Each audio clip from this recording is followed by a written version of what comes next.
Marriage equality, specifically the right of same-sex couples to enjoy both the privileges and the responsibilities of civil and religious marriage, is undoubtedly one of the most contentious and politically charged issues of our time. It's a topic that divides families, communities, our state, and certainly our nation. And nowhere is that division seen more than in some of our churches. One of our panelists today, Bishop baruer-rieke, will hopefully give us insight into another tradition, the Lutheran movement, which has discerned and continues to discern God's calling with respect to these issues. But we all know that the debate does not end at the church door. Tensions over the rights of same-sex couples, in civil society to have legally recognized unions have been drawing for more than 2 decades. In 1996, President Bill Clinton signed into law the Defense of Marriage Act, formerly known as DOMA. The law serves to define marriage on a federal level as a legal institution between one man and one woman. In the years that followed, 30-some-odd states have passed constitutional amendments to similarly define marriage as one man, one woman. Both California and Oregon share space on that list.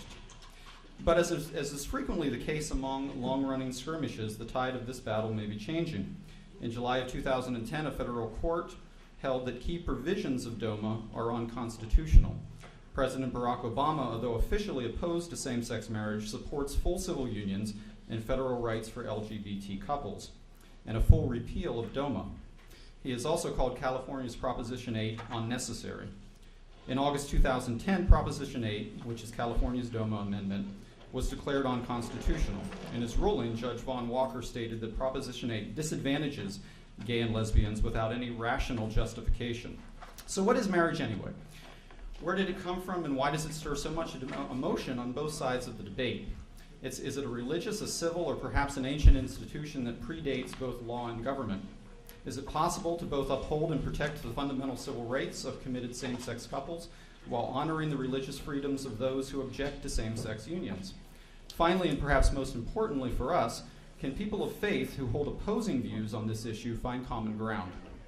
We are pleased to welcome a very distinguished panel of experts on marriage equality to First Church today. Dave baruer-rieke was originally ordained in the Lutheran Church in 1987 and began serving as Bishop of the Oregon Synod of the Evangelical Lutheran Church of America in 2007. Reverend Rieke has researched and written on the topic of the biblical perspective to homosexuality and the role of the church in fostering a climate that is hospitable towards all persons. Titles of several of his presentations include Hope, Homosexuality, and Hospitality, Where Hope and History Collide, and many others. Next to him, Michael Dembro represents House District 45, which is Northeast Portland to Park Rose in the Oregon Legislature. He has taught English at the Cascade campus of Portland Community College since 1981 and served on the Oregon State Board of Education from 2006 to 2008. He was the faculty president at PCC for 16 years and helped create some of the state's first domestic partnership language for PCC's faculty contract. Gina Frazzini leads Basic Rights Oregon, a statewide nonprofit committed to ensuring that all lesbian, gay, bisexual, and transgender Oregonians experience equality by building a broad and inclusive, politically powerful movement, shifting public opinion, and achieving policy victories. After working 6 years as the political director for Death with Dignity National Center, she became the development director for Basic Rights Oregon in 2005 and its executive director in 2008. Maggie Gallagher is chairman of the board of the National Organization for Marriage and president of the Institute for Marriage and Public Policy, 2 organizations that support traditional marriage. Maggie is a nationally syndicated columnist and the author of 3 books on marriage. She appears frequently on major TV and radio, and if you don't believe me, just Google her name, and you will undoubtedly come up with numerous results. Maggie has testified as an expert witness on marriage before the U.S. Senate and in various state legislatures. Maggie, a special thanks to you for traveling all the way from the East Coast to be with us today.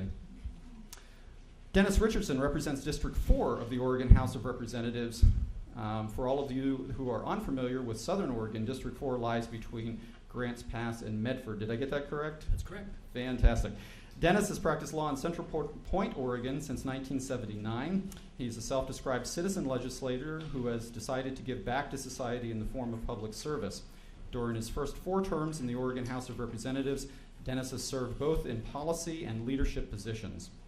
Finally, our moderator. Many of you know, likely know her voice, but I'd venture to guess few of you have ever seen her face. Emily Harris is an award-winning radio journalist and host of OPB Radio's Think Out Loud, heard weekdays at 9 a.m. on OPB Radio.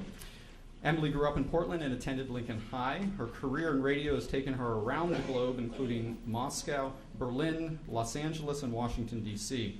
She has been a freelance reporter for Fox News and Marketplace, a national correspondent for Now with Bill Moyers in its initial year, and certainly an NPR correspondent as well.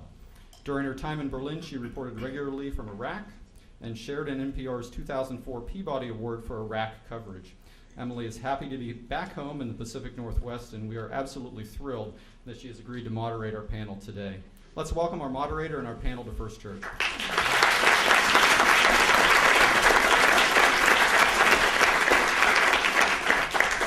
With that, I will yield the mic to Emily. Thanks, Dan. Thanks for that great introductions. And thank you all for being here today. I guess it's good it's not sunny today for that purpose.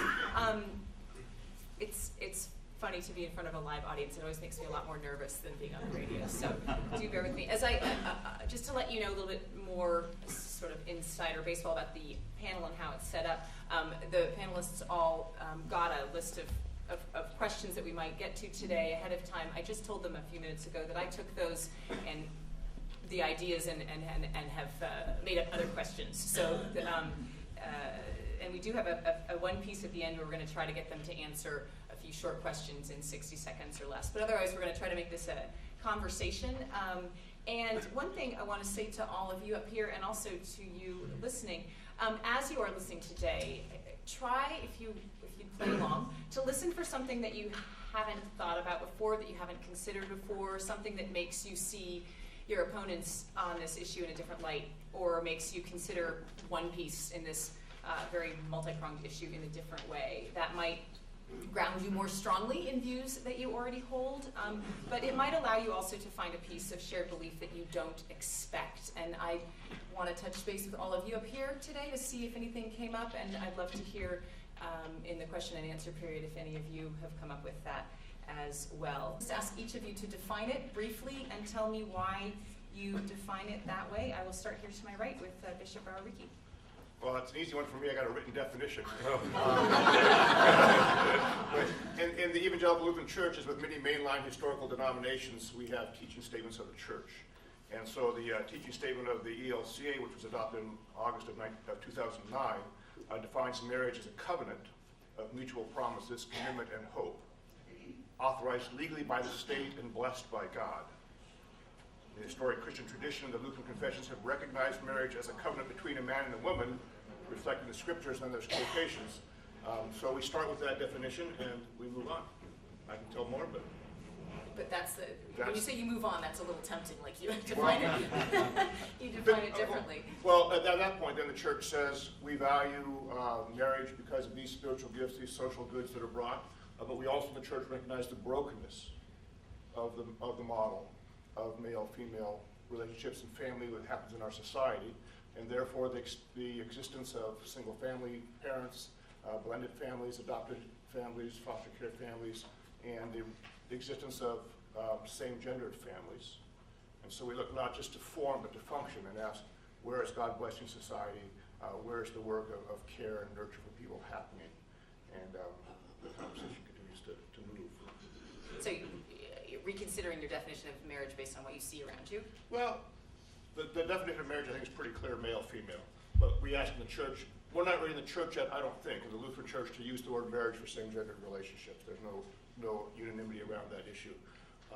But there is great openness in the church to saying, how do we meet the needs of same-gendered head-held families? What kind of legislation serves that purpose?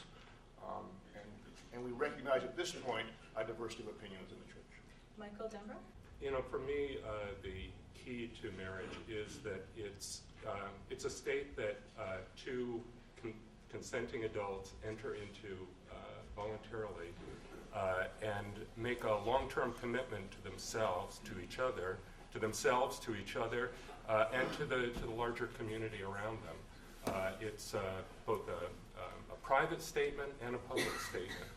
And I just think back of my own experience. My wife and I made that commitment to each other 37 years ago now, and we were just graduating from college, and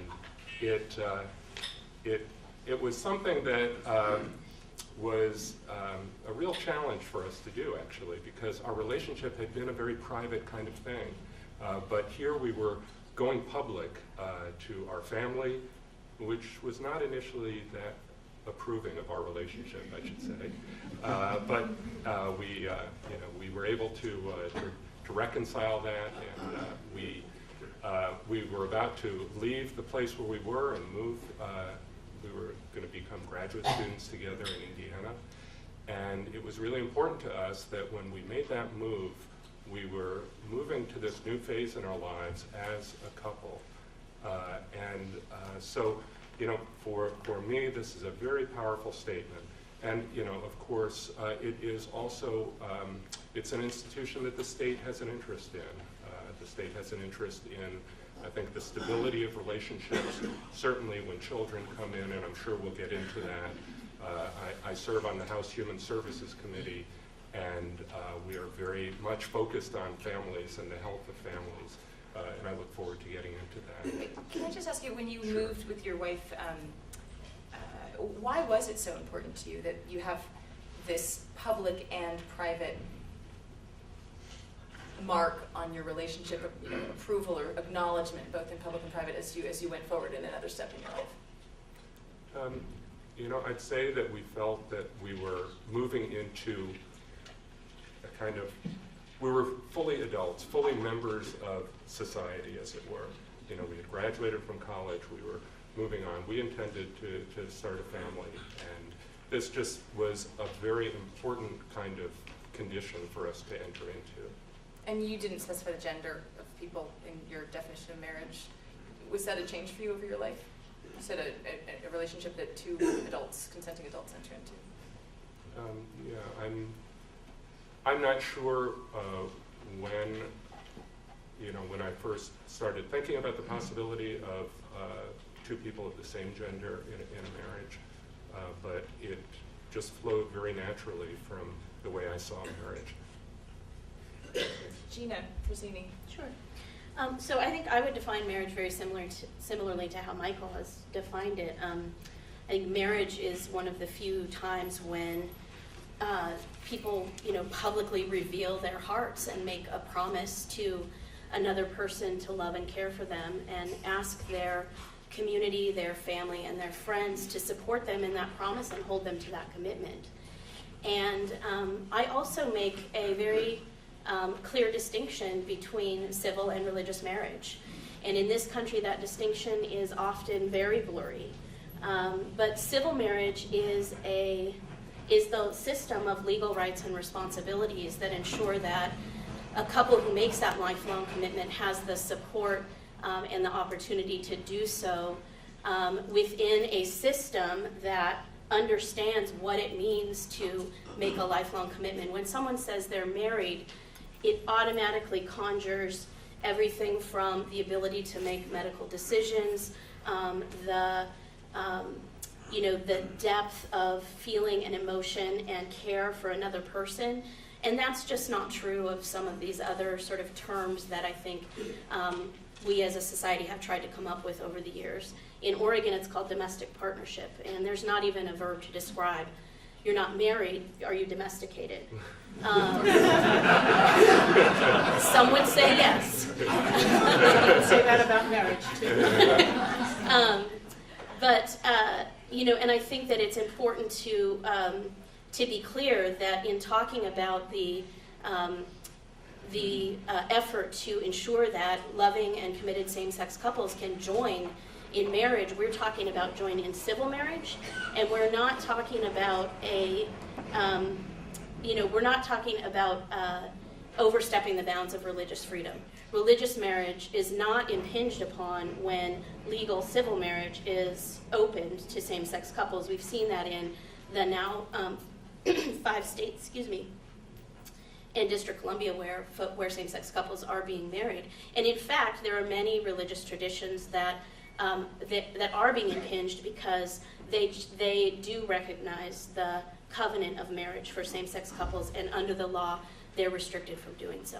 Gina, you mentioned marriage as a public, I'm going to misquote you here, but Sure. the public exposure of your heart, one of the rare times when people do that. But I wonder, you're actively seeking same-sex marriage, and you talked about the ceremony, the process of being married, the act of being married, as holding your friends accountable, your friends and family, to help this relationship work.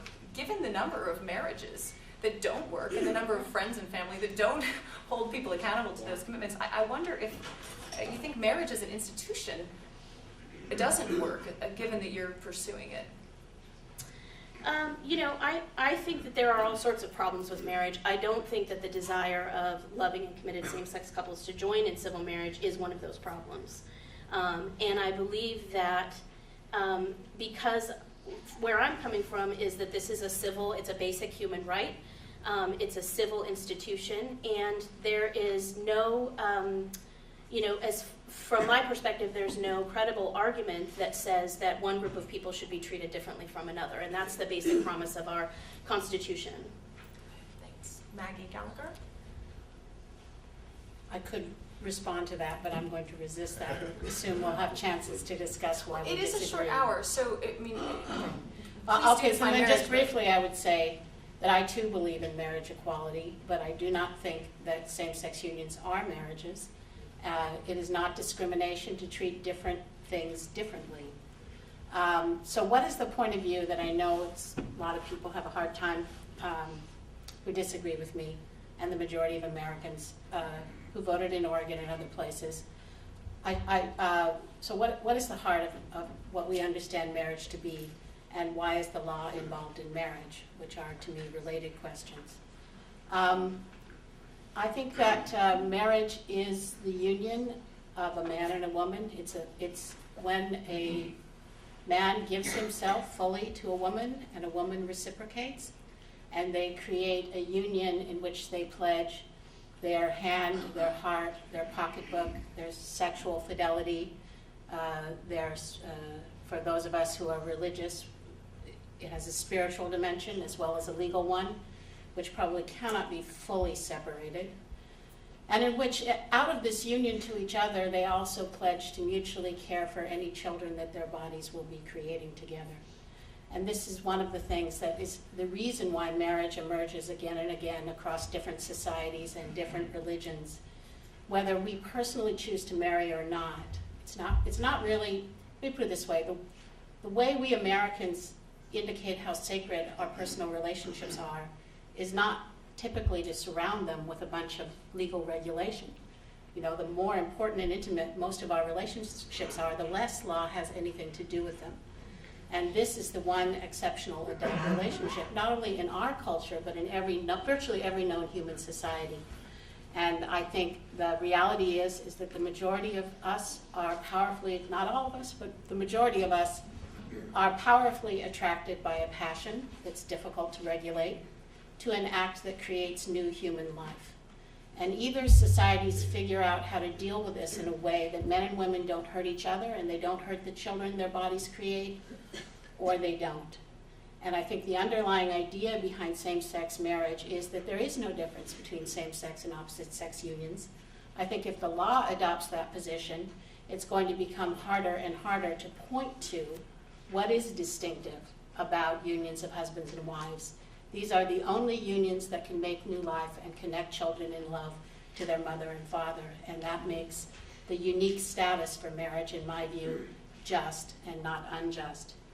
I only want to add one other thing, which is the reason I'm flying across the country. Not only am I delighted to be here, is that I am a native Oregonian. Emily, your biography gives me hope. I was born and raised here, graduate of Lake Ridge High School, class of '78. Several of my family members still live here, so I'm particularly delighted to be participating in this debate. For me, it's coming home. You mentioned that the big distinction for you between a marriage between a man and a woman and same-sex marriage is that a male-female union is the only one that can make new life. So how central to your definition of marriage is actually having children as opposed to the possibility of having children? Well, the way it's always worked, and I mean, just as a matter of hard historical fact, for hundreds of years in this country, the law was very clear that marriage has something to do with procreation, even though elderly people could marry, and there's no fertility test to marriage. So what did those judges and those legislators think they were doing? I think it goes something like this. Marriage is a sexual union rather than some other kind of union between a man and a woman, because every man and woman who marries can give any child that they have, and ideally we all begin marriage without children. I myself was an unwed mother, but that's the ideal. So each one of these couples fits, because any children they have or adopt will have a mother and father. And meanwhile, they serve the function, the core function, public function, the civil function of marriage, because if they're faithful to their union and their vows, they won't be creating children across fatherless households in multiple other relationships. So the reasonableness of marriage depends on whether the idea, sexual union of male and female, does that kind of intrinsically point to something to do about procreation and bringing together mothers and fathers? I think it does, and I think it's reasonable. And I think if you redefine marriage so that other unions are considered marriages, that idea will now point away in a definitive new way. It will sever the link between marriage and its great historic task, and that's my principal concern. Dennis Richardson? Thank you. I, like Mike, my wife and I have been married for 37 years, and we've learned a lot about marriage since getting married. I think everyone does. As I think about marriage, marriage focuses on family, the traditional family, and on children. I would define marriage as the legal contract and spiritual heart-to-heart covenant between a man and a woman based on love and commitment to establish a home that will provide a safe, nurturing, loving, protected environment for the next generation. Marriage is the fundamental building block for society and has always been. Marriage is the current link in a family chain. Every married couple, every man and woman can look behind them and see generations, innumerable, their parents who came together and procreated them, and their grandparents and great-grandparents, and they can look ahead of them for innumerable generations to their children and their grandchildren and their children's grandchildren. And this link, this chain, this family is broken depending on what happens with these two individuals. And I think the same-sex marriage debate focuses on adults. It focuses on what's fair for two adults that would like to be included in a definition that society has made long before government came into being. But the focus should really be on what's best for children. And every child deserves a loving mother and a loving father. That's the ideal. It doesn't always work. But if we remove the ideal from our society, then what do we tell our children life should be about? What do we say they should grow up and do? It will weaken the glue of society in a way that's a social experiment that is not in the best interest of Oregon, of families, and especially of children in generations to come. How, with that definition, do you view a marriage between a man and a woman when the people choose not to have children? Is it still a worthwhile marriage? Oh, absolutely. I mean, it is still the legal covenant or contract and the spiritual covenant between these two individuals. But you can't just define it to say, well, we're going to only affect these people and not these other people. The goal of marriage is to legalize essentially what society has already adopted. And so we have restrictions presently. We say under the law that a brother and a sister can't get married. We say that it's not going to be appropriate for a father and a daughter to get married. We say even first cousins aren't supposed to get married. It is not, we don't view that as discrimination. We view that as common sense because marriage has been defined by society. And to say that really that's religious marriage and there's civil marriage, I mean, I'm a lawyer. I can tell you that there's criminal law and there's civil law. And there's no such thing as criminal marriage. I mean, there's civil law, and under civil law is marriage. And marriage has a regulation to help assure genetically and for the dealing with issues of property and to maintain and care for children. All of these things are the laws involved with that. Can I just add one thought there? If you, just to illuminate, first of all, a married couple can choose not to have children, and then in many cases they will have children. That's not an eternal vow or necessary. What I would say is if a man and a woman marry and either of them secretly say let's put it this way, if a husband marries and secretly says, well, I don't want children, if my wife has a child, I should be able to leave her because she broke our commitment, I would say that's not really a marriage, even though legally it would look like one and who would know about it.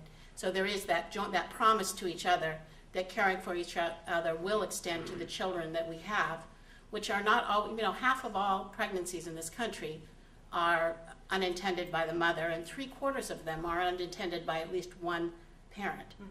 So it's that shelter that you've pre-created, the pre-commitment, that protects children, whether they come into existence or not. Let's keep on the theme of children in marriage and work our way back down the table. Gina? I'm going to say a couple of things. I think that, first of all, there are loving and committed same-sex couples raising children and doing the work of marriage every day in this state and across this country, doing that work without the respect and dignity that comes with civil marriage. And that I would challenge anyone to find a loving and committed same-sex couple with children who did not thoughtfully consider and conceive of those children simply because an accident is not an option. Now, I myself have been with my partner for 13 years, 6 years into our relationship, through much deliberation and planning and heart-seeking. We brought children into our lives, 2 little boys who we're raising. And there is a way in which this conversation shifts when those of us who believe that civil marriage should be open to same-sex couples are accused of being selfish adults who just want our way. Because my children and the children of same-sex couples across this state and the lesbian, gay, bisexual, and transgender children who are growing up in our schools are told every day that they are somehow not good enough. And the impact on their lives and how they view themselves growing up in a community and a society that says, we withhold this sacred institution, this civil institution, this way in which we recognize and celebrate and support loving and committed relationships, we withhold that from you because you are somehow outside of the embrace of our community. And that has an impact on our kids in ways that we see play out in the statistics, that LGBT kids are 3 times more likely to drop out of school to commit and succeed in committing suicide. And this is what this political fight over marriage equality, the impact that it's having on children. I don't disagree that kids do best with 2 loving and committed parents who are there for them, who nurture them, and who support them. The reality is that kids grow up in all sorts of family situations in this country. And I turn to the experts when I think about what's best for kids. And every neutral institution that supports the well-being of children and families in this country supports marriage equality. The American Medical Association, the American Pediatricians Association, the Child Welfare League, psychiatrists, psychologists, these medical institutions have considered what's best, looked at the facts, looked at the data, and they've come down on the side of supporting marriage equality. So do you think that having children is a crucial piece of marriage? Or do you think that's where this argument about same-sex marriage, really the heart of it turns? Well, I think that, honestly, for too long, children have been used as that this debate has rested on the backs of our kids.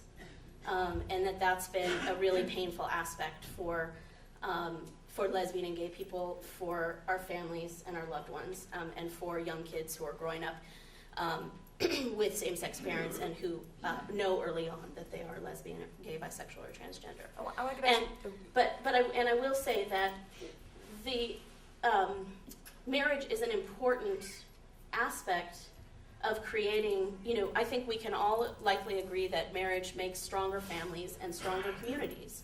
Because when the going gets tough, you have made a promise, you have publicly revealed your heart and asked people to hold you accountable, and you don't just get to walk away. And that's good for the two adults in the relationship, but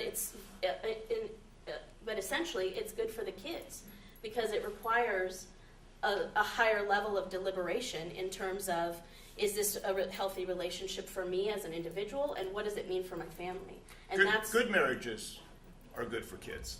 Bad marriages are not good for kids, So where there's incest, and where there's, abuse and those sorts of things, which is an unfortunate reality, Yeah. right? So I think it's appropriate that the conversation be around children and family, because that's what the social institution is set up to do.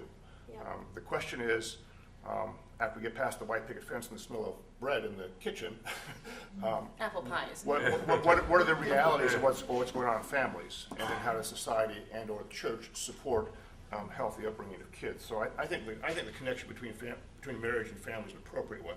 That's the real conversation. But two things have changed. Number one, within the last 100 years, we actually have a way that we can choose now whether or not we're going to have kids, with some degree of dependency.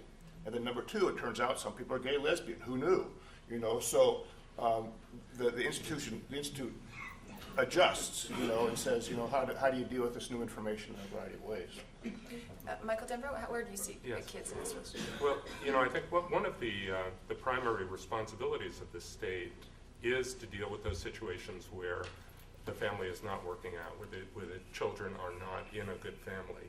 And, there we have to look at things like foster care and adoption. And this state has chosen to let same-sex couples adopt. I know of one family who moved here from Florida because of that. Yes. Florida's not allowed. That is correct. And by all indications, the foster parenting situations involving same-sex parents have been going quite well. We've not heard of problems. The key is that the household provide children with an environment where they're safe, where they're healthy, where they're stable, where there's a nurturing, loving kind of environment. Those are the decisions.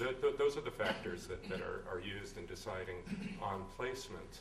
And I want to say, interestingly, coincidentally, when I was asked to serve on this panel, it came via an email, and when it came, I was actually in Connecticut visiting my mother.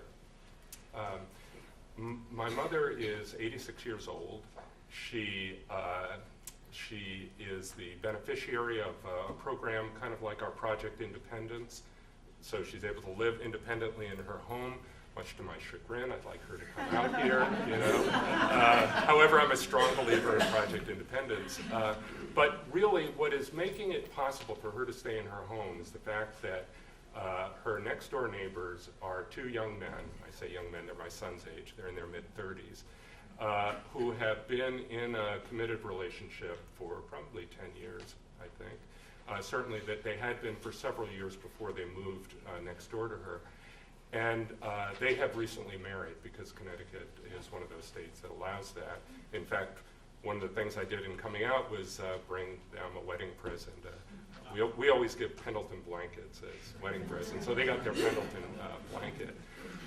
These young men have recently become the foster parents of 3 children, and so I also got to see these children, age 5, 3, and 2. They're siblings.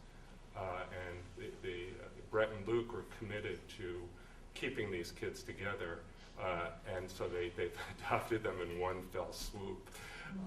And it's a challenge, actually, because their mother also has a 1-year-old at home, and she's pregnant. So, this is a problem situation, but they are they're providing these kids with a really loving family environment. Brett and Luke are, yes, they're both men, but they are very different men, I can tell you, and they are providing these children. They're really a very good balance of, of love, of flexibility, of practicality, of discipline. They form that kind of partnership that I think is what we look for in good parenting. And it was really, I was so impressed with that. And so it's coincidental that this invitation came at that time. Maggie, I want to ask you how your views of marriage and people raising children have changed as you have seen same-sex couples successfully raise children? Well, I want to respond to say that I do think that there is a new problem in society, which is how to demonstrate respect and concern for gays and lesbians who are our friends and our neighbors, or in many cases our family members, and in all cases our fellow citizen. And I do actually take that seriously. I also do believe that there are many gay parents who have, either through foster care or adoption, are providing, truly heroic and wonderful love to children who need parents. I also think that when the child's own mother and father either can't or won't care for that child, that child has been wronged in some way. So adoption is a happy ending to something. I really do believe that a child has a basic human right to the love and care of the man and the woman who made them. Now, it's obviously not always possible, and we need all parents who are struggling to raise children and doing a good job are worthy of social respect. And so for me, the fact that, a gay couple gay parents are not considered married, I would say there's a whole lot of single mothers who are working very hard and also deserve social respect. I don't think that there's a lot of evidence from places that have gay marriage, either here or in Europe, that it's a good tool for dealing with the problems of the high rates of suicide among LGBT youth.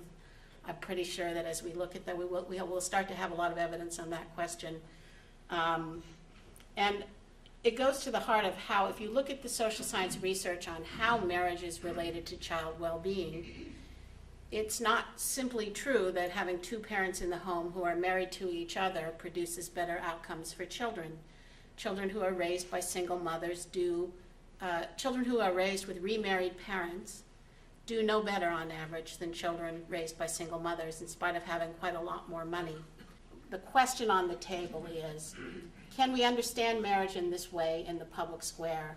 Is it going to be just as effective at its core historic mission related to child well-being if we redefine it so that same-sex couples are now also considered marriage? So as you look at children being raised successfully by same-sex couples, if I am following you correctly, you applaud them, you think that's great for the kids, but you don't think the parents should be married, if I got that right? I think they are not married. I don't think same-sex unions are marriages.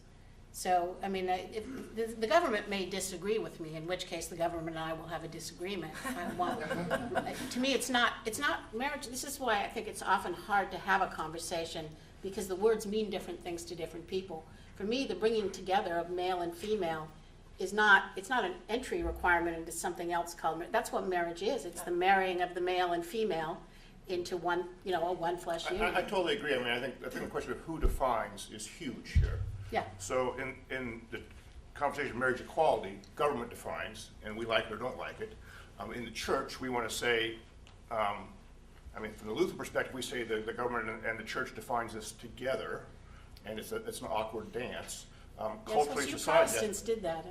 Yeah, and Jeannie's point, I think, was, there's also this kind of cultural sense, and it's blurry, and, so I think clarity is an issue. The things I've been talking about, I think, are the civil purpose of marriage. I think religious marriage may have additional purposes. If we go, and if we really mean marriage for all rather than marriage for gay people, we're in a whole nother conversation, because frankly, there's an awful lot of things that different religions have considered marriages. There are places in India where uncles can marry nieces right now, and polygamy. I mean, there's and in the scriptures, some point, which is part of the debate, is from a religious perspective. The scriptures also have a whole separate set of case law from what we have. I want to hear more about that in just a second. Yeah. Gina, I wanted to get you to respond to this idea of marriage. If it were set up so that a civil union would provide all of the legally recognized rights and responsibilities of a married couple, and it were not called marriage, would that still satisfy what your organization is looking for? Well, there have been attempts to create marriage-like substitutes, domestic partnership in Oregon, civil unions elsewhere. And the evidence overwhelmingly points to the failure of those efforts. The failure in what way? To make people feel married, or? No, the failure for folks to, they're right here in Oregon, last spring, or spring of 2009, a couple registered legally as domestic partners in Oregon at OHSU, one partner on his deathbed, and his partner was shut out of the room, not allowed to make decisions. It was only through contacting a lawyer that he was able to get back into that room and get to his partner's bedside before he died. There's examples from Seattle. There's examples from the state of Florida. Is that a There's cultural examples. information that can be overcome as more nurses and doctors learn what the civil unions are? I mean, is that a path to go down, or do you think marriage is like the shorthand to that, or the shortcut to that? Yeah, no, I think two things. One is that civil marriage is a system of rights and responsibilities, of both inferred and sort of clearly articulated ways in which a couple and a family are able to care for one another, to take responsibility for one another, and that's not the case when you talk about domestic partnership or civil unions. And sure, we could spend the next 30 years educating people on this other system and what it means, but we would not address, I think, the cultural aspects of civil marriage, which is the respect and dignity that comes with honoring the love and commitment that a couple has made to one another, the work that they do day in and day out to make a relationship work, to provide the care, the nurturing, and the love and support of children if they choose to have them, and create a family in that way. And so they're really, again, the efforts thus far have been abysmal to create some other legal institution, and it falls short of the respect and dignity that comes with marriage. Dennis Richardson, I'd like to and I want to weigh get in back on to the this. Bible and where people draw what it says about marriage and where people draw. I've been in the legislature since 2003, and so I was involved with the whole Measure 36 issue and the vote to define in Oregon's Constitution marriage as between a man and a woman. And the domestic partnerships law in Oregon went through all of the statutes that we have where we mention marriage, and it's added or domestic partners. And so any discussion about benefits and about being able to go in to see each other, if it applies to a marriage, it applies to a couple that are registered as domestic partners. Why are these problems that Gina's citing still happening? And basically, I believe it's because, well, you can always come up with unique situations where people will act inappropriately in a hospital or anywhere else. I mean, like they said, they got a lawyer involved, and whoever was not acting appropriately had to change, and things worked out. And so there's an old saying in the law that unique and hard cases make bad law. And so you go to an individual situation and say, see what happened here, let's change the law for everyone so that one little thing doesn't happen again. Now, under the law in Oregon, same-sex couples, gays and lesbians, have the right to do what they please in their own rooms. But they do not have the right to redefine marriage for everybody else. And I just want to say, if the hospital systems are mistreating gay and lesbian people, I think that's a really serious issue.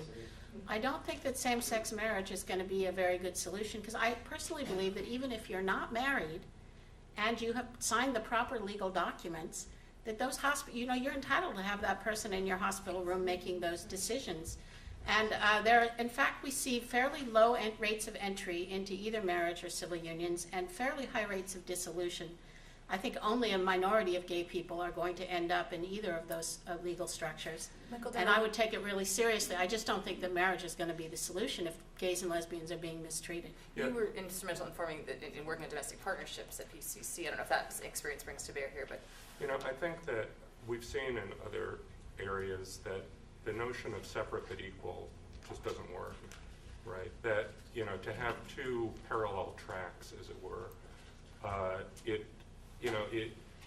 it really doesn't work. People, I think, need access to the same set of conditions, to the same set of civil requirements.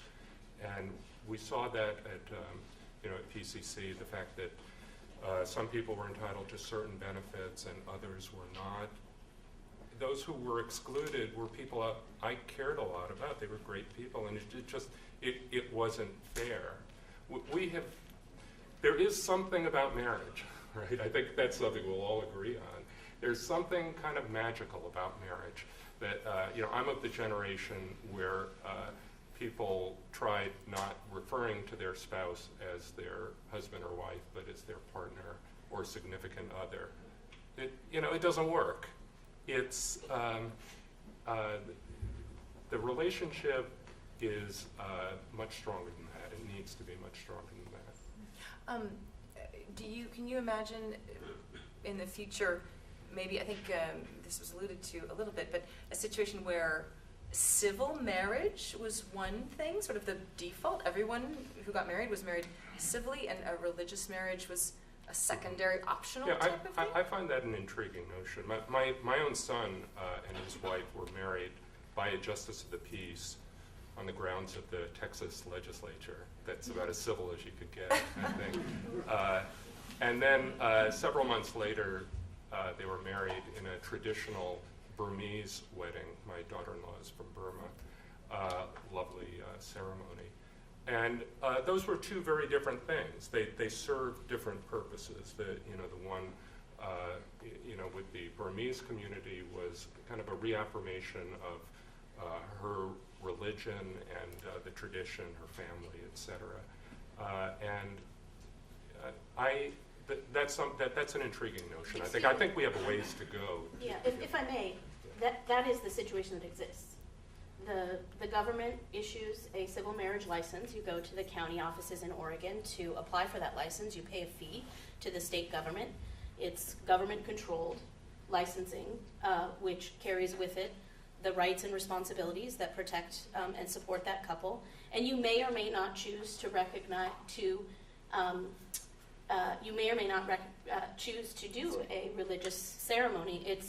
This is where I think I think a lot of this issue kind of comes to the fact that folks don't necessarily understand that distinction, that there is no requirement for a ceremony or church wedding for the involvement, for the legal aspects of marriage, for civil marriage. There is no legal requirement. There is no requirement for the religious aspects of this. Now, can I clarify? people I guess choose I that. thought you do have to have some kind of ceremony or somebody has to say, okay, I Yeah, officially, right, or but do you when- just have to get a excuse license? me, And a judge can do Or it. do you just have to get a When license? a priest, a pastor, a rabbi, an officiant in the church signs the marriage license, they are acting on behalf of the government. They are not acting on behalf of the church. So the, And a justice of the peace can play that same role. A notary public, in some cases, could play that The so same role. there's one captain step of a beyond ship at getting sea can do getting it. the license that you have to do. Somebody has to sign it. Yeah, actually, Yes. my children's generation, many of them are being married by people who've been ordained Right. through the Through internet. the Through the internet. internet. The situation scenario I was laying out, Gina, that would be where everyone would have a civil ceremony of some part, and the other would be secondary. I do want to get to the Bible, and wanted to ask you, Bishop baruer-rieke, what does the Bible say exactly about marriage? Well, it says 101 things exactly about marriage. To just set the stage, I mean, the Bible is a library of 66 distinct books. Some of them are history, some of them are legal, some of them are letters, some of them are poetry. They span 1,000 years of authorship, 3 different languages, a variety of cultures, et cetera, et cetera. So the Bible says a lot of different and sometimes conflicting things about marriage. Cover to cover, the assumption around marriage is male-female. Cover to cover, the assumption around marriage is a man may have one or more wives. And case law, tracks and goes through the same territory in different ways. A lot of what the Bible says about marriage, we don't hold to today.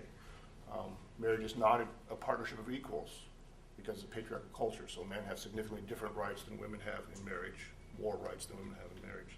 So it's hard to draw out an answer to this, and it's been pointed out a couple times. Culturally, there's a great variety in marriages, but there are some consistent things. The interesting part of the conversation for me and what the Bible says about marriage is the more. What does spiritual community, what does religious community want to say about the civil union? And that's an evolving process. I think part of the reason it's hard for Christians to move towards same-gendered marriage is because the scriptures hook up male-female fertility, procreativity with an image of Christ in the church or God in humanity, which is also meant to be a productive, creative, joyful, celebrant relationship. So there are other ways to do that, but The scriptures talk about marriage as an image for our relationship to God alone. What Having did said that, it also debunks that. So because we know marriage is a broken institution and can lead to bad outcomes as well as good incomes, the church wants to say marriage and family is no longer the primary social institution. The church is the primary social institution. And in Ephesians 5, where Paul, which is often read at weddings, Paul talks about, be subject to each other out of reverence for Christ, he gets all confused between marriage and the church. And the final line is he quotes a foundational scripture, Genesis 2, around being created male and female, and says, that's a great mystery. I think it has to do with Christ and the church. It's this productive relationship out of which life comes. So there's a lot of different territory than in the civil conversation. Is there just, if we could sort of briefly down through the rest of the four of you, to what degree does the Bible or your own spirituality connect to marriage? Just briefly, Michael Dunbrough? I think that the sense of love and commitment and self-sacrifice, often a lot of self-sacrifice, and creative flexibility, I think that's at the heart of any successful marriage is, the same sort of spiritual relationship that one has with the larger community and the world, the world of nature, the physical world, and the spiritual world. Gia? For me, I think it comes down to the golden rule. I think that is a part of many, many traditions, and that is obviously about treating others as you would want to be treated. And we have a situation in the law right now where loving and committed same-sex couples and their families are not being treated with the kind of fairness and dignity and respect that that most of us would ask for ourselves. Maggie? I don't actually believe that gay marriage, if I'm right about marriage, and I know this is a big if, it's not particularly good for gay and lesbian people to push for gay marriage, because all of us, whether we marry or not, need a social institution that is about doing this difficult thing. I know some gay people who agree with me, not very many, but they're real people and they exist too. Can you clarify, because I don't quite understand, you're arguing that marriage would be bad for same-sex couples? Because what would happen, it would be, I don't know if marriage would be good for same-sex couples or not. I think it's not going to affect very many gay people is what I see clearly happening. Mm-hmm. Because I think marriage makes sense in some deep way because of the need to reconcile male and female and what happens. And so, but that's another, that's a big topic, but let me finish on the sacred marriage stuff. Yeah. Yeah. What's going to happen over time to a civilization, including a civilization that has respect and concern for gay people, if we lose an idea as basic as to make a marriage you need a husband and wife, in Darwinian terms? Well, maybe we'll find out. But what do you fear will happen? I want to finish the actual question, and then you can follow up on that. So I became a Roman Catholic in my late 20s, largely because I came to believe that many of the Church's teachings about sex and marriage are true. We don't live in a Roman Catholic country. Our civil law has never actually reflected all of these presuppositions, so I don't see the legal debate about marriage as being driven by those religious concerns. But there is probably an overlap. To me, what matters to me is the idea that our bodies are not accidents, that they have meaning, that men and women are in some deep sense made for each other, that sexual desire is not primarily internally focused on me and my pleasure, but that it's a great calling out, it's a vocation, a calling forth of man and woman towards each other and towards the task of lifelong, life-giving love. And that's not unrelated to the civil mission of marriage, but I think it's probably stronger than the civil purposes of marriage will uphold. Dennis Richardson, spirituality in marriage? I think I go back to the question, who created marriage? Was it created by God or was it created by man?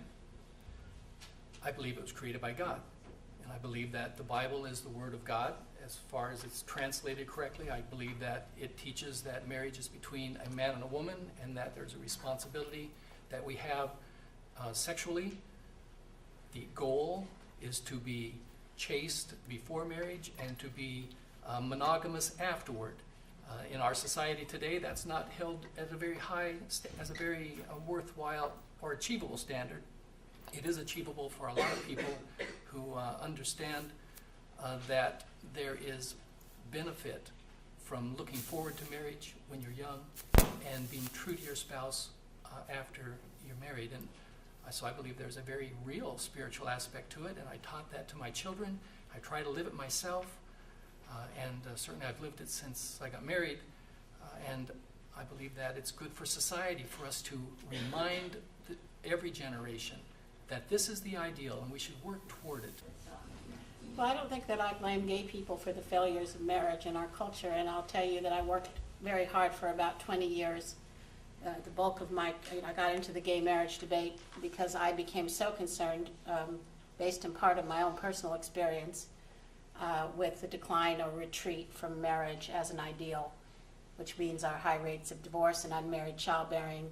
And to me, I hear a lot of echoes in the same-sex marriage debate of things people said to each other in the 80s, you know, that family structure doesn't matter, that love is all that counts, that it's a great thing that we are witnessing the discarding of old religious taboos, and not by everyone, and not everyone shares those views, but there's certainly overtones of that in the same-sex marriage debate. I got involved, I quit my job, I had a check for $10,000 from one donor, and I was the sole support of 2 children at that point, to start a think tank, to launch into the gay marriage debate, an issue I avoided for 20 years, precisely for the reasons you did, because all of a sudden it wasn't theoretical, now it was going to happen. And frankly, what I thought had made a difference, you know, and helped reduce the divorce rate and helped put a new focus on the importance of marriage for children, was I did a lot of things, but one of the things is I went around the country and I said, you know, marriage really matters because children need a mom and a dad. And adults have an obligation, a pretty serious one. You know, maybe I think you should sacrifice more than you, but we have a pretty serious obligation to sacrifice and to discipline ourselves to get that good for our children. And I said, well, you know, if we do gay marriage, I don't think I can do that work anymore, because I think that the law will be repudiating me in an obvious way. Marriage will no longer be about, what do you mean marriage is about bringing mothers and fathers together? No, if 2 men are married, obviously that's not what it's about. So I may be wrong, and I hope I'm wrong, about what changing the core cultural legal conception of marriage will do down the road to child well-being, but that's precisely why I felt this debate was one I needed to enter. I will tell you, it's not exactly fun. I've been in a lot of hot-button debates over my career. I do not enjoy and I'm not blaming anyone for it. People believe very different things, and it's difficult. And the only reason I'm doing that is because I do think it's the public understanding of what marriage is and what it's for is the first step towards making people live lives that are closer to that ideal. If you wipe out that ideal and say it's irrational bigotry, I don't understand how we can move towards it anymore. This piece of an ideal has come up a couple times. I know there's more questions you want to get to, but I just wondered if any of the rest of the panelists wanted to respond to this idea that if there is a shared ideal and it changes how that affects society. Anybody else on the panel? You spoke about ideals already, Dennis Richardson. Anybody else want to? I agree with 98% of what Maggie was just saying. My experience within the religious community is that those who are advocating for same-gender marriage are not doing so in the sense of sexuality promiscuity or permissions, but rather are looking for ways to regulate lives and families and relationships that are not available to them. So that's both a civil concern and a religious concern.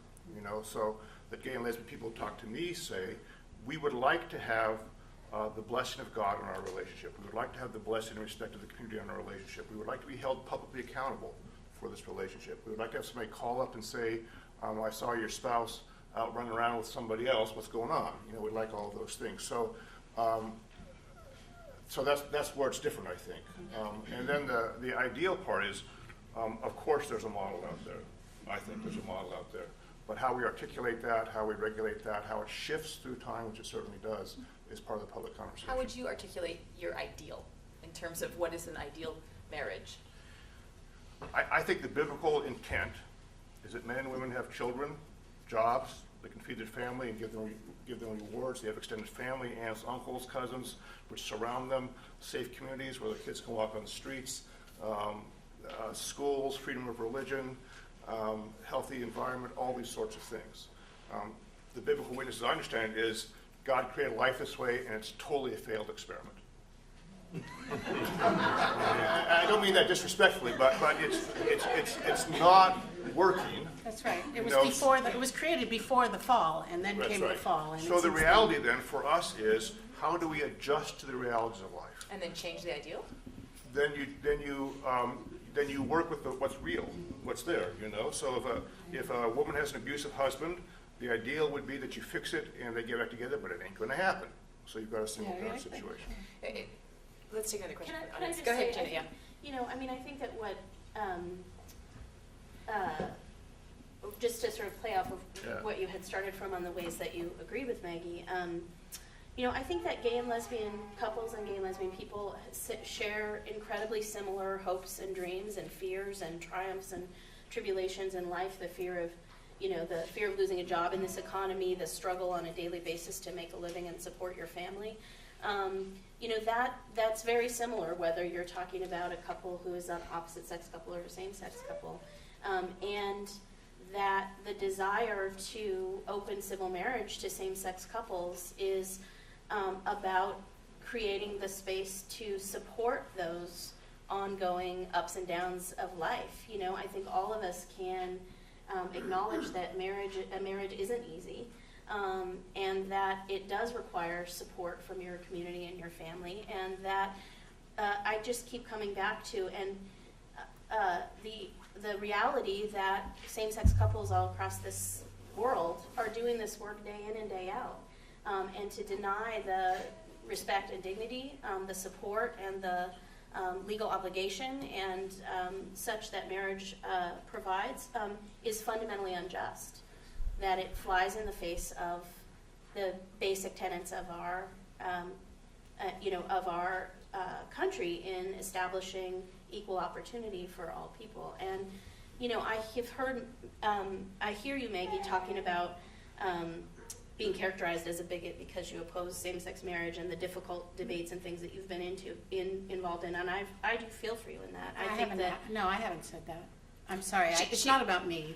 I'm not complaining about how I've been badly treated. I just want to take that off the table. How people are characterized as bigots if they oppose it. And I have heard people characterize opponents of marriage for same-sex couples as bigots. And I think, you know, that's not right. That, you know, my work is about creating a more tolerant and supportive world for all people where differing opinions can be respected. So we're going to put that in your ideal category? That would be Okay. you need to wrap it up, don't we? So the point that I want to make, though, is that I'm also keenly aware and personally aware, just in how I feel on this panel, on the impact of on same-sex couples, on lesbian and gay people, as our lives are debated as a political football, as the reality of the commitment that we've made to our loved ones is questioned, and as we are repeatedly told, both through what the law does and does not allow for us, and through this debate and dialogue, that you know, that we are inherently less than, and that's what our kids hear. And that's fundamentally what's wrong with the discrepancy in the laws regarding civil marriage, and why it's so critical for me that this dialogue continues and that we have a real dialogue person to person, talking to the neighbors who care for your mother, talking to the people that you know to understand what does this mean to you and how does it affect you, because as we've had these votes across this country, one after another, in the heat of a political debate, people have not taken the time to connect at a level of the heart and to understand what we mean to one another. Is there another question from the audience? Microphone. This is for the bishop, Bishop Dave. Your claim seems to be that that the Bible has quite as you look throughout the Bible, all the different books of the Bible seem to say different things about marriage, which of course it does. But your faith is one that sees a distinct difference between the Old Covenant and the New Covenant, and that there's continuity between the two, but that Christians are committed to believe, and the Lutherans certainly, that the New Covenant is the answer to those things. It is the summation it's a dispensation for the fullness of times. That's provides the answer for those things. And so I wonder how you don't see a problem with saying the Bible provides a kind of a scattered view on marriage without having to commit to what the New Covenant reveals about marriage, specifically in Ephesians and what you're saying about the type that Paul says marriage is for the church. And in regard to your comment about, the law says a lot of things about marriage, about divorce and such. Well, Jesus pointed to, when he was talking to the Pharisees, back to say, the law of Moses provided for divorce, but this is not how it was in the beginning. How do you not go to that and say, and just say, marriage is a shattered experiment, when the Bible seems to reveal that the New Covenant provides the answer with the way back to the restoration of the intent in the beginning, despite how it plays out throughout history? Thank you. Thank you. Those are wonderful questions and lots of things. First thing I want to say is the Bible does not end where it began. It began in a garden, it ends in a city. So the New Covenant of Christianity is not a return to what was, but a moving forward to something that's new that we don't fully understand. When Jesus talks to the Pharisees about divorce, and they say, is it lawful for divorce? Jesus says, what does the law say? Because that's the question, right? And they say, the law allows for divorce under certain circumstances. Jesus says, that's because of your hardness of heart. That's because you actually would throw your wife out on the street. That's because you actually would do things. And because you can't behave, the law's in place, and Jesus says, I respect the law. But that was not what it's intended for, and we shouldn't abuse the law as an excuse to not hold up to a higher standard or higher responsibility. The New Covenant, I think, for Christians has to do with a renewed relationship with God, which spills out in a new relationship with humanity around us and ideals.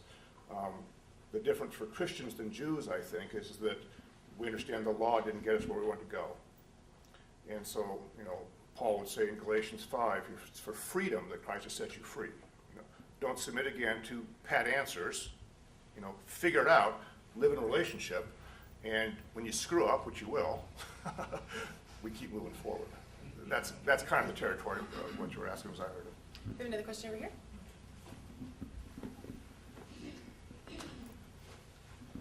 Well, I'm very much enjoying the theological debate and would love a forum to just focus on that. In some ways, it's entirely beside the point, because the issue is who gets to define marriage. In the most religiously diverse country in the world, we have to be careful that we don't take one even Christian religious view as a tool for defining what that civil institution is. In a pluralistic culture, in a very diverse culture, what unites us, ironically perhaps, is the Constitution, which says that we're all created equal. And for most couples, they're going to face all the things we're talking about as heterosexuals.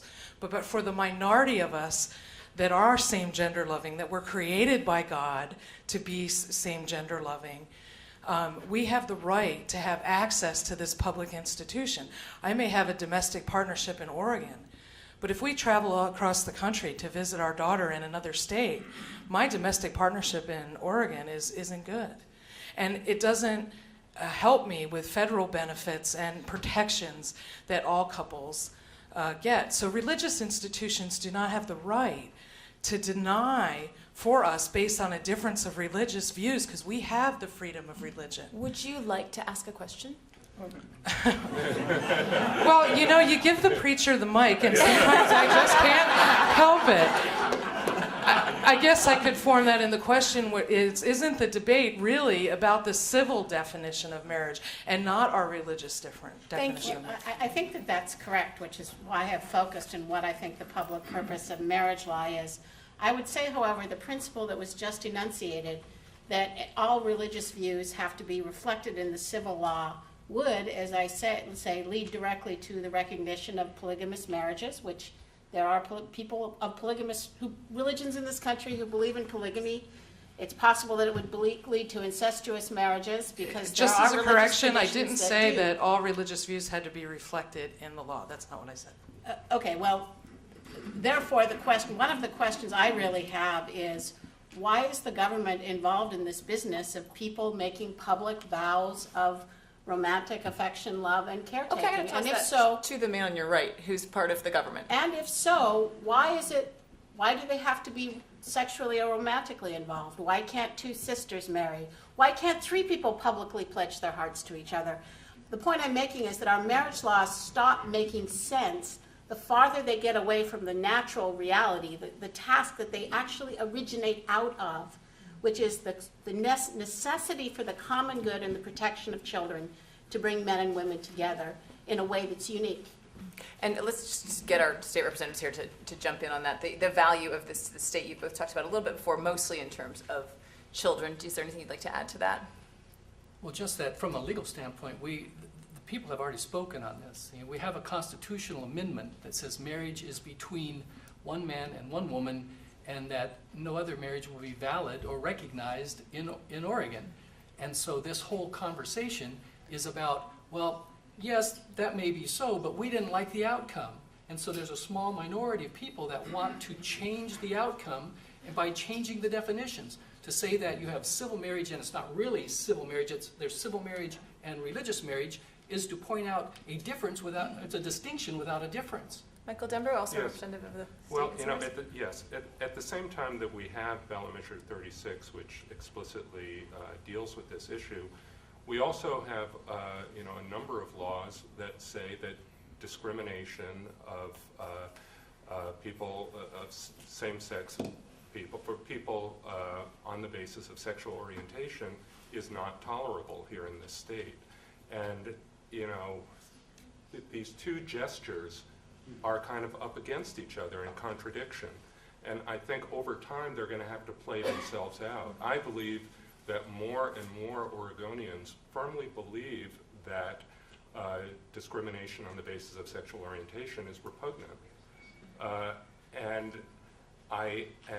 especially as they're getting older and older, I see it myself as a teacher. I have seen, I teach writing, so students are writing essays often about their own lives and about their values, and I'm seeing changes over the years. I believe that where we're heading as a state and as a country, perhaps more slowly, I don't know, is in the direction of overturning ballot measure 36. It's not going to be easy, but I think eventually that will happen. I promised I would end this at 1:30. It's coming quickly up on that. And I did just want to be able to go back down this row of people here. And I'm sure people will be around to talk a little bit afterwards. But if there is anything, this is a well-discussed issue. This is something that's been going on for a number of years. You've all been part of fora before, if that's the right word. Is there anything that you heard today that was new to you that made you think about this in a different way at all than before? And some of you, I know, have thought about this understanding and finding empathy with the other side, but is there anything new today that you heard that made you think in a different way? Bishop? And if the answer is no? I think the answer is no, which is not in any way disrespectful to the panel. The landscape is well laid out, and we walk through it once again. What we're not finding as a culture is a way to get decision focus within those conversations. So well spoken, I appreciate that. But I think we continue to talk about the same things, trying to find out where there's something new. But so well-trod ground, illustrating again the separate loci. Don't encourage me. I'm not willing to give over the debate to the civil realm fully. Marriage is defined in this culture, and Lutherans, if anybody, articulate about that distinction. But if it was a matter of civil law only, we wouldn't continue to rehash the same issues, So it's not religious in terms of my church or your church, but there's something here, and I would say on a spiritual level, for lack of a better language, which continues to turn over the waters here, and it's hard to find how you articulate that. Deborah? I wouldn't point to any particular thing, but I'm impressed by the way that we can have civil discussions, just to abuse that word civil, civil conversations around this subject. You know, I'm sure just about everybody in this room was around for the debate over Measure 36, where you know, it was not conducted at this level, and a lot of, I think, ridiculous assertions were thrown out there.